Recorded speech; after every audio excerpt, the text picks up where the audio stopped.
Welcome back to the belted Galloway Homestead. While I was doing my hooks, I noticed how dirty the skid steer has gotten. And then also, I just changed my oil yesterday. And thought I'd do a little spring cleaning. So I got my pressure washer set up here. I'm gonna do a little cleanup on the 863.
Well, while I was cleaning this Bobcat up, I thought I would lift the cab up, take a look around also.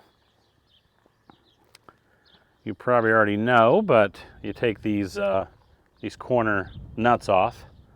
The cab would be sitting here. You take the corner nuts off, and then you're able to raise the cab up. It's got a couple air shocks there to help you with that. And I'm missing the prop to hold it up here on this one. I'm gonna have to get that fixed, but I've got a stick here to prop it up. This unit here has got 2 hydraulic oil filters on it. I know that was one thing that was a surprise. Instead of having just one for the system, it's got 2 when I'd done the service on it before. It's a really good Bobcat. It lifts about 2,000 pounds. Been really happy with it. Runs good. It's a F series. There's no coolant in a radiator, like you'd have in a car or a tractor. So the engine oil is the engine coolant, and it's all engine oil coolant on here. And one of the biggest issues I've had with it is the cab heater. Now, these are the hoses that go to the cab heater, and when I purchased this Bobcat, the cab heater was leaking, which means it's leaking engine oil. It's not leaking engine coolant or antifreeze. So I went through, put new hoses routed new hoses, went and got the right proper hoses, routed them up, went and got the fancy constant torque hose clamps, which are a little pricey. They're different from a regular hose clamp. Cleaned it all up and all that, and it started leaking again. So I don't know if anybody else has that experience with their Bobcat. It's nice to have a heater, but I don't run it. I come out here dressed in the wintertime, I get in it, I really don't run the heater. I'm almost thinking of just looping these, taking and just looping them, and stopping that oil from going into the cab and leaking. And I'll bring the cab back down here, and you can see some of the oil right there. You can see it dripping there a little bit. It's hard to keep up with it, and it creates a mess in there.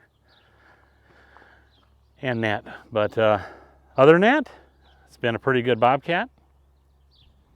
863. It's got the high flow on it.